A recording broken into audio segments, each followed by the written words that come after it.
ఇంటికి 13,000 14,000 బిల్లు వస్తుంది ఒక డొమెస్టిక్ సర్వీస్ కి. సార్ డోర్ లాక్ ఉన్న ఏమిటంటే అసలు ఇంటికి కూడా అమౌంట్ వచ్చింది. డోర్ లాక్ ఉన్నటువంటి ఇంటికి కూడా దాదాపుగా 1000, వచ్చింది. 1500, 1000 ఈ విధంగా కరెంటు ఛార్జీలు మినిమం ఛార్జీలు రావాలి. ఏదో 200, 110, 150 ఇట్లా ఉంటుంది కదా, అది కాకుండా 1000 పైన డోర్ లాక్ కూడా. అవునండి, అవునరా. చంద్రబాబు నాయుడు గారు 2014 నుంచి 19 వరకు పూరి గుడిసెలకి ఫ్రీ సర్వీస్ ఇచ్చారు, మీటర్ ఇచ్చారు.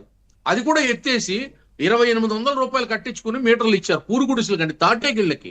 ఎక్కడో గవర్నమెంట్ పోరంబోకు దాంట్లో చిన్న గుడి చేసుకుని బతికే వాళ్ళకి కరెంట్ కావాలంటే 2,800 కట్టాలి జగన్ హయాంలో.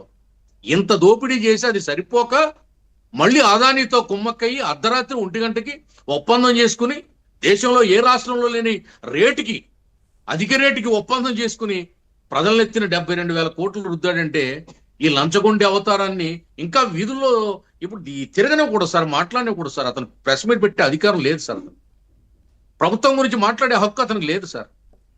అట్లాగే అంత చేస్తే కూడా వాళ్ళు మనకు విద్యుత్ సరఫరా చేసింది లేదు. మళ్ళీ బయట మార్కెట్లో ఎక్కువ ధరకు మళ్ళీ కొనుక్కోవడమే. ఏమిటి బాధుడు అంటున్నా అంటే అతను లంచం తీసుకుని ప్రజల్ని ముంచుతాడా?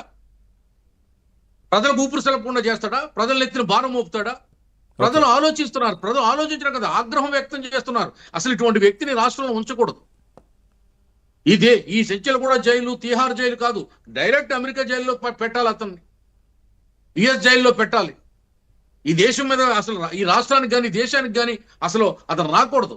ఎందుకు ఇంకా కోర్టులు ఉపేక్షిస్తున్నాయి సమీక్ష చేయకుండా బెయిల్ మీద? ఎన్నాళ్ళు బెయిల్ మీద ఈ విచారణ ఖైదీ బయట తిరుగుతాడు, రైట్, ఈ ముద్దాయి బయట తిరుగుతాడు, ఈ నేరస్తుడు, ఈ లంచగొండి మనిషి బయట తిరుగుతాడు. జగన్మోహన్ రెడ్డి లంచగొండి ఓకే, ఏం సమాధానం చెప్తారు? ఇంతకాలం ఏదన్నా చేస్తే తెలుగుదేశం నిందలేస్తుంది, తెలుగుదేశం కట్టుకథలు అల్లుతుందని చెప్పారు కదా. ఇప్పుడు ఎవరు కథలు అల్లారు? ఎవరు కుట్ర చేశారు? నువ్వు తీసుకున్న లంచం గోతులో నువ్వు పడ్డావు, కుడుతులో పడ్డ ఏగలాగా కొట్టుకుంటున్నావు. నీ దగ్గర సమాధానం లేదు, ప్రజలకు చెప్పుకోవడానికి నీకేమి లేదు. దమ్ముంటే పెట్టు ప్రెస్ మీట్, ఇప్పుడు మాట్లాడి, ఇప్పుడు చెప్పు సమాధానం. ఎఫ్బిఐకి చెప్పు సమాధానం. పిచ్చి పిచ్చి మాటలు మాట్లాడి నేను అసెంబ్లీకి వెళ్ళను, ఇంట్లోనే అసెంబ్లీ నాకు, లేదా ఇంట్లోనే నాకు తిరుపతి సెట్ వేసుకుంటా, ఇంట్లోనే నాకు తిరుపతి, ఇంట్లోనే అసెంబ్లీ. ఏంటి పిచ్చి? ఇంట్లోనే లంచం, ఇంట్లోనే ఒప్పందాలు.